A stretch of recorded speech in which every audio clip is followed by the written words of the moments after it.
Hello friends, welcome to my YouTube channel Wims word education में आपका स्वागत है। आज हम पढ़ेंगे व्याकरण का पाठ योजना, जो मैक्रो प्लान है, पूरा लेसन प्लान है। विषय हिंदी, उपविषय व्याकरण, प्रकरण हमारा क्रिया विशेषण, छात्र अध्यापिका नाम जो आपका नाम है, विद्यालय का नाम, दिनांक जो तारीख है, कक्षा 7वीं, वादन पहला, समय 35 मिनट का। सामान्य उद्देश्य है हमारे विद्यार्थियों को शब्द भंडार का विकास करना, विद्यार्थियों में व्याकरण के प्रति अनुराग उत्पन्न करना। थर्ड है विद्यार्थियों में वाचन शक्ति का विकास करना। फोर्थ है विद्यार्थियों में शुद्ध उच्चारण करने की क्षमता का विकास करना। फिफ्थ है विद्यार्थियों को व्याकरण के नियमों से परिचित कराना। सिक्स्थ है विद्यार्थियों को व्याकरण के विभिन्न शुद्ध शब्दों, शुद्ध रूपों के स्वरूप का ज्ञान कराना। विशिष्ट उद्देश्य हमारे विद्यार्थी व्याकरण के अंतर्गत क्रिया विशेषण के विषय में ज्ञान प्राप्त कर सकेंगे। सेकंड है विद्यार्थी व्याकरण के अंतर्गत क्रिया विशेषण के भेदों का वर्गीकरण कर सकेंगे। थर्ड है विद्यार्थी क्रिया विशेषण के प्रति रुचि उत्पन्न कर सकेंगे। फोर्थ है विद्यार्थी क्रिया विशेषण की परिभाषा, उदाहरण सहित प्रस्तुत कर सकेंगे। फिफ्थ है विद्यार्थी क्रिया विशेषण के भेद, कालवाचक क्रिया विशेषण, रीतिवाचक क्रिया विशेषण, क्रियावाचक, स्थानवाचक क्रिया विशेषण, परिणामवाचक क्रिया विशेषण में अंतर कर सकेंगे। सहायक सामग्री उपकरण है हमारा, सामान्य उपकरण है हमारे पाठ्य पुस्तक, इसमें वैसे पाठ्य पुस्तक होगी नहीं, शामपट, सुधाखंड, चौक मतलब रंगीन सुधाखंड, मार्जिनी डस्टर, संकेतिका, पॉइंटर, लपेट शामपट। विशिष्ट उपकरण चित्रिया, प्रतिमान। पूर्व ज्ञान है हमारा विद्यार्थी व्याकरण के विषय में सामान्य जानकारी रखते हैं। शिक्षण सूत्र, छात्र अध्यापिका ज्ञात से अज्ञात की ओर शिक्षण सूत्र का अनुसरण करते हुए अधोलिखित प्रश्न पूछेगी। पहले प्रस्तावना, पहले क्रम संख्या, फिर शिक्षण बिंदु, शिक्षण उद्देश्य, छात्र अध्यापिकाएं क्रियाएं, छात्र क्रियाएं, सहायक सामग्री, मूल्यांकन। पहला शिक्षण बिंदु है प्रस्तावना। पूर्व ज्ञान का परीक्षण और नवीन ज्ञान के प्रति अभिप्रेरणा। छात्र अध्यापिका क्रिया में छात्र अध्यापिका ज्ञात से अज्ञात के प्रति शिक्षण सूत्र का अनुसरण करते हुए पूर्व ज्ञान के परीक्षण के लिए अधोलिखित प्रश्न पूछेगी।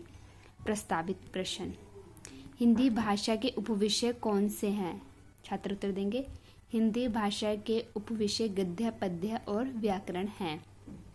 व्याकरण के अंतर्गत आप क्या क्या पढ़ते हैं? व्याकरण के अंतर्गत हम भाषा, संज्ञा, क्रिया विशेषण, क्रिया, सर्वनाम आदि पढ़ते हैं।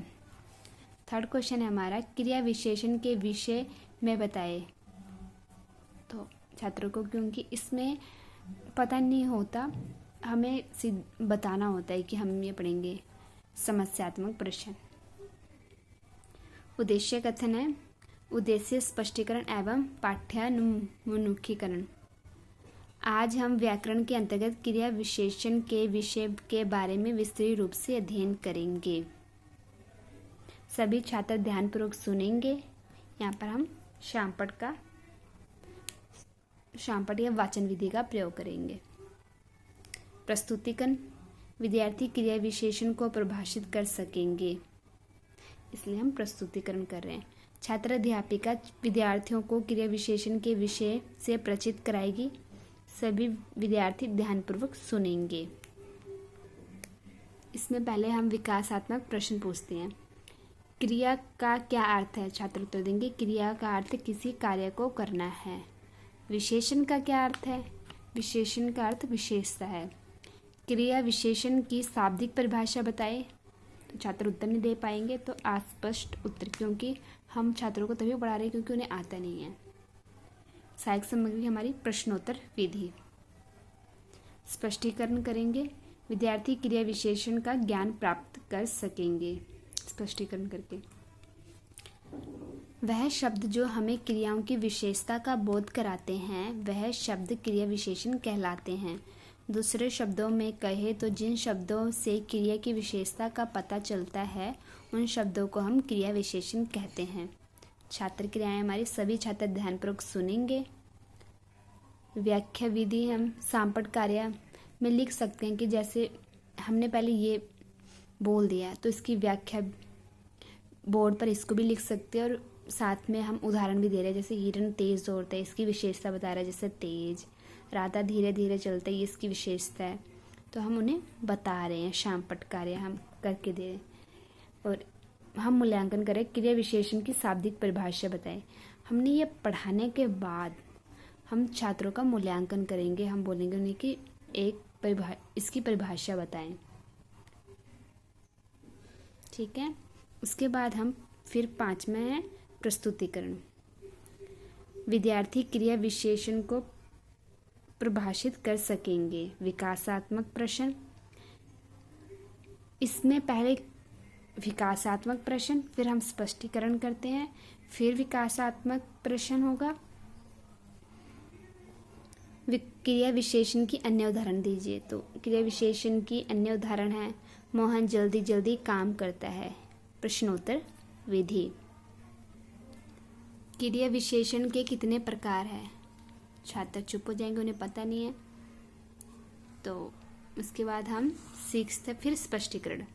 पहले विकासात्मक, फिर स्पष्टीकरण, फिर विकासात्मक आया, फिर अब स्पष्टीकरण आ गया। इसमें ये 3 बारी चलता है। फिर स्पष्टीकरण करेंगे, छात्र क्रिया विशेषण के प्रकार का ज्ञान प्राप्त कर सकेंगे। स्पष्टीकरण करें, क्रिया विशेषण के 4 प्रकार हैं। सभी छात्र ध्यानपूर्वक सुनेंगे। हम सामपट बता रहे हैं उनके 4 प्रकार, जैसे कालवाचक क्रिया विशेषण, रीतिवाचक क्रिया विशेषण, स्थानवाचक क्रिया विशेषण, परिणामवाचक क्रिया विशेषण। तो हम पहले बता रहे हैं, फिर हम कालवाचक क्रिया विशेषण की हमने परिभाषा भी दी है साथ में। वो क्रिया विशेषण शब्द जो क्रिया के होने के समय के बारे में बताते हैं, उन्हें कालवाचक क्रिया विशेषण कहते हैं। छात्र सुन रहे हैं, कालवाचक क्रिया विशेषण के बारे में सुनेंगे। फिर हम बता रहे हैं, जैसे परसों बरसात होगी, मैं शाम को खेलता हूँ, मैं सुबह जल्दी उठती हूँ। ये जो परसों, शाम, सुबह, ये कालवाचक है। फिर हम साथ में मूल्यांकन भी कर रहे हैं। हमने छात्रों से पूछा है, कालवाचक क्रिया विशेषण की परिभाषा बताएं, जो हमने अभी बताई थी। फिर हमने ये तो उदाहरण दे रखी है, हमने उनसे एक अन्य उदाहरण मांगे। हम मूल्यांकन 1 क्वेश्चन पूछ के भी कर सकते हैं, 2 क्वेश्चन पूछ के भी कर सकते हैं। उसके बाद हम फिर प्रस्तुतिकरण करेंगे। छात्र अध्यापिका रीतिवाचक क्रिया विशेषण को परिभाषित कर सकेंगे। छात्र अध्यापिका छात्रों को क्रिया विशेषण के विषय से परिचित कराएगी। विकासात्मक प्रश्न हो गया, क्रिया विशेषण के प्रकार बताए। क्रिया विशेषण के 4 प्रकार हैं, क्योंकि हमने पीछे बताया था उनके 4 प्रकार। क्रिया विशेषण के अंतर्गत रीतिवाचक क्रिया विशेषण की परिभाषा दीजिए, क्योंकि हमने पढ़ाया नहीं तो उन्हें पता ही नहीं कि क्या होता है रीतिवाचक, इसलिए अस्पष्ट उत्तर। प्रश्नोत्तर विधि। उसके बाद 8वां पॉइंट स्पष्टीकरण। छात्र रीतिवाचक क्रिया विशेषण का ज्ञान प्राप्त कर सकेंगे। छात्र अध्यापिका कह रहे हैं, विशेषण शब्द जो किसी क्रिया के होने की विधि या तरीके का बोध कराते हैं, वह शब्द रीतिवाचक क्रिया विशेषण कहलाते हैं। छात्र क्रियाएं सभी छात्र ध्यानपूर्वक सुनेंगे और देखेंगे। व्याख्यान विधि कर रहे हैं, और हम साथ साथ में शामपट में उदाहरण भी दे रहे हैं। जैसे ये विधि का पता लगता है, सुरेश ध्यान से चलता है, मतलब उसकी विधि बता रहे हो कि ध्यान से कर रहा है, कोई काम चल रहा है। तो वह फटाफट खाता है, उसकी विधि मतलब खाने की विधि है जो फटाफट हो रही है। वह हमेशा सच बोलता है। तो इसकी हम बता रहे कि रीतिवाचक क्रिया विशेषण किसे कहते हैं। तो मूल्यांकन करने के लिए हमने राम जल्दी में काम खत्म किया। ये कौन सा क्रिया विशेषण है? राम ने जल्दी से काम खत्म किया, सॉरी। तो छात्र बताएंगे जल्दी से मतलब उसकी विधि है, तो बताएंगे रीतिवाचक, जो भी उनका मूल्यांकन कर रहे हैं। उसके बाद हम पुनरावृत्ति प्रश्न पूछेंगे इससे रिलेटेड कि उन्हें कितना समझ में आया है। क्रिया विशेषण किसे कहते हैं? कालवाचक क्रिया विशेषण की परिभाषा दीजिए। रीतिवाचक क्रिया विशेषण की उदाहरण दीजिए। फिर हमने निरीक्षण करा, मतलब छात्र अध्यापिका संपूर्ण कक्षा में घूमकर शामपट पर लिखे कार्य को विद्यार्थी द्वारा अपनी लेखन पुस्तिका पर लिखे जाने का निरीक्षण करेगी। मतलब छात्रों को बोलेगी कि बोर्ड पे जो लिखा है वो लिखो अपनी कॉपी पे और खुद उनको घूम कर निरीक्षण कर रहे कि बच्चे कर रहे कि नहीं कर रहे। फिर हम गृह कार्य दे रहे हैं। क्रिया विशेषण की परिभाषा दीजिए। क्रिया विशेषण के प्रकारों के नाम बताइए। उसके बाद आ जाते हैं हमारे सुझाव जो टीचर हमें देगी। एक बार हम देख लेते हैं कि ये इसके शिक्षण बिंदु किस तरह चलेंगे। पहले प्रस्तावना, पूर्व ज्ञान से नवीन ज्ञान के प्रति अभिप्रेरणा, प्रस्तावना क्वेश्चन पूछेंगे। फिर उद्देश्य कथन होगा, हम बताएंगे कि आज हम ये पढ़ेंगे मतलब। उसके बाद प्रस्तुतिकरण, जो पढ़ना है उसके बारे में उसके बारे में पहले क्वेश्चन पूछेंगे। और उसके बाद स्पष्टीकरण फिर हम स्पष्टीकरण जो पूछेंगे उससे बाद हम स्पष्टीकरण करेंगे उससे रिलेटेड जो भी टॉपिक है हमारा। उसके बाद हम फिर प्रस्तुतिकरण करेंगे। फिर हम छात्रों से विकासात्मक प्रश्न पूछेंगे। फिर स्पष्टीकरण करेंगे। फिर प्रस्तुतिकरण क्वेश्चन आंसर पूछेंगे। फिर स्पष्टीकरण करेंगे।